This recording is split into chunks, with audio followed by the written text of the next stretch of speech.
নমস্কার বন্ধুরা, কেমন আছো তোমরা? জয়ীর সংসারের একটি নতুন ব্লগে তোমাদের স্বাগতম। আশা করি তোমরা ভালো আছো, আমিও খুব ভালো আছি। আজ রবিবার, এখন সকালবেলা বসে গেছি ব্রেকফাস্ট নিয়ে। আজকের ব্রেকফাস্টটা আউটসোর্স করা হয়েছে, কচুরি আর তার সাথে চা। মেয়ের স্কুলে আজকে অ্যানুয়াল প্রোগ্রাম, তাই মেয়েকে সকাল সকাল স্কুলে পাঠাতে হবে বলে ওর পাপা একদম সকাল সকাল ওকে স্কুলে দিয়ে এসেছে আর ব্রেকফাস্টটা আসার সময় কিনে নিয়ে এসেছে। আমরাও খেয়ে দিয়ে রেডি হয়ে গেছি, কারণ আমাদেরকেও তো এর পরে পরেই যেতে হবে, তাই আমরাও এখানে রেডি হয়ে গেছি। এই যে আমার ফুল লুকটা দেখো, শাড়ি পরেই যাচ্ছি। এরকম প্রোগ্রামে একটু শাড়ি পরে যেতেই ভালো লাগে। তবে আমরা এখন রওনা দেব। এই চলে এসেছি স্কুলের সামনে। তবে আমাদের আগেও প্রচুর গার্জেন চলে এসেছে, বোঝা যাচ্ছে বাইরে এত বাইক গাড়ি সব জমা হয়েছে। তবে আমাদের খুব বেশি দেরি হয়নি, কারণ 11:15 আগে ঢুকতে বলা হয়েছে, এখন 11টাও বাজেনি। চলে এসেছি স্কুলের সামনে, যাচ্ছি এখন স্কুলের ভিতরে। কি সুন্দর করে সাজিয়েছে পুরো স্কুলটাকে। অন্যদিন তো স্কুলের ভিতর অ্যালাউ থাকে না, তাই বছরের এই দিনগুলোতেই স্কুলের ভিতরটা গিয়ে বেশ ভালো করে চারিদিক ঘুরে দেখা যায়। এখানে লাইটিং দিয়েছে চারিদিকে।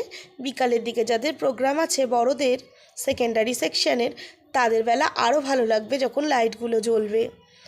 এই যে মা আগে যাচ্ছে, তারপর অভি যাচ্ছে, আর পিছনে আমি যাচ্ছি। আর এখনও সময় আছে হাতে, এই মাঠটাতেই ওদের স্পোর্টস হয়। এই যে পৌঁছে গেছি অডিটোরিয়ামে। এখনও প্রোগ্রাম শুরু হয়নি, তবে আর কিছুক্ষণের মধ্যেই শুরু হবে। প্রথমেই হবে একদম ছোটদের লিটিল লরিয়ালসের। এই লিটিল লরিয়ালস থেকেই আমার মেয়েও প্রথম পড়াশুনো শুরু করেছিল। এখন দেখতে দেখতে 4 হয়ে গেল। দিনগুলো কি তাড়াতাড়ি চলে যায়, তাই না? এই ছোট ছোট বাচ্চাগুলোকে দেখে এখন আমার মেয়েরও সেই ছোট্টবেলাটা মনে পড়ে যাচ্ছে, যে ও এরকম ছোট বয়সে এখানে এইভাবেই প্রোগ্রাম করতো। তবে দেখতে দেখতে এখন 4 হয়ে গেল। পুচকিগুলো কিন্তু খুব সুন্দর নাচছে। এই দক্ষতাটা ওদের সাথে সাথে টিচারদেরকে মানে সবার আগে দেওয়া উচিত, কারণ এত ধৈর্য সহকারে তারা এত ছোট ছোট বাচ্চাদেরকে এইভাবে নাচ শিখিয়ে স্টেজে পারফর্ম করাচ্ছে।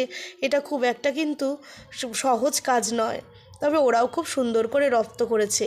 কি সুন্দর প্রত্যেকে করছে, যে যার নিজের মতন করছে, কেউ কারোর দিকে তাকাচ্ছে না। ছোটদের প্রোগ্রামগুলো দেখতে খুব ভালো লাগছে। তবে ওদের এই লিটিল লরিয়ালসের প্রোগ্রামটা শেষ হলে তবেই শুরু হবে প্রাইমারি সেকশনের প্রোগ্রাম। আমরা আগে আগেই এসে গেছি, তাই জন্য আমরা এই বাচ্চাদের প্রোগ্রামগুলোও দেখতে পাচ্ছি।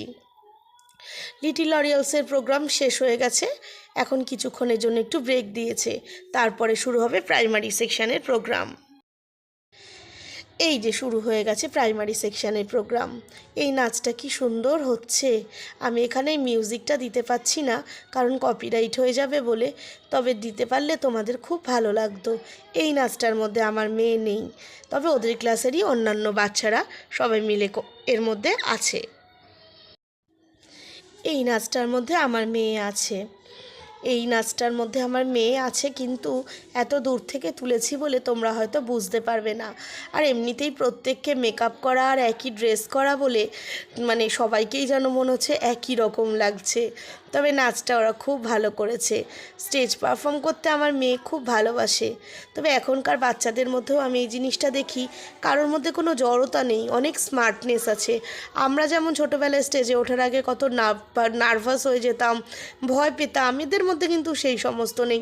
এটা সত্যিই খুব একটা ভালো একটা সাইন। খুব সুন্দরভাবে ওরা একদম স্মার্টলি প্রোগ্রাম করছে, কারোর মধ্যে কোনো জড়তা নেই। নাচ গান ড্রামা যতগুলো প্রোগ্রাম দেখলাম, কোনো প্রোগ্রামটাই কিন্তু খারাপ হয়নি। খুব সুন্দরভাবে মানে ওরা প্রত্যেকেই পারফর্ম করেছে। স্কুলের ম্যামেরাও তাদের অনেক পরিশ্রম দিয়ে, অনেক শ্রম দিয়ে এদেরকে এইভাবেই তৈরি করেছে। প্রোগ্রাম আজ প্রায় শেষ হয়ে এলো, এখন আমরা বাড়ি চলে যাচ্ছি। ভালো লাগলে তোমরা একটা লাইক করো, যারা এখনও সাবস্ক্রাইব করোনি সাবস্ক্রাইব করো। এই যে স্কুলের ভিতরটা আরেকবার চারিদিকটা ঘুরে দেখছি, কারণ এই সমস্ত প্রোগ্রাম ছাড়া তো স্কুলের ভিতরে আসা হয় না। তোমরা ভালো থেকো, সুস্থ থেকো, সাবধানে থেকো।